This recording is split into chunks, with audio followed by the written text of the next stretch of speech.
Hey guys, Dabu7. An update to the earthquake activity around the New Madrid seismic zone.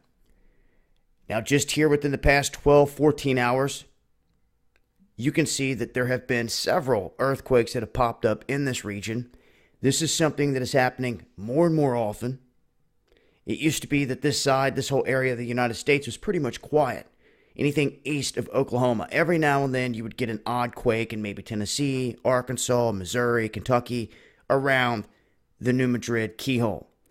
What we've been seeing here in the past couple months are quakes from Ohio, multiple quakes down into Kentucky. As you can see here, West Virginia, Tennessee, Missouri, Arkansas.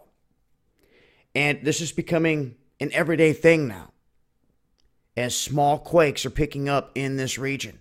Now, yesterday I talked about how the big swarms out here in Oklahoma went quiet. It looks like there was 2 quakes since then. It does look like Yellowstone continues to swarm, although they're not big quakes. The small quakes do continue, and you can see that down here in the Virgin Islands, as I was talking about before, this has gone quiet. This is an area that normally sees activity like Southern California in terms of swarming. It's gone quiet, and yesterday, after some time of it being quiet, a 4.5 popped off near Haiti. I talked about in the other video how all these plates break apart down here near Guatemala and coming across here on top of Colombia. And when all these areas that are used to seeing swarms lock up, so to speak, that's energy building. But there's definitely a shift, and there's definitely more earthquakes happening in the Midwest around the New Madrid seismic zone.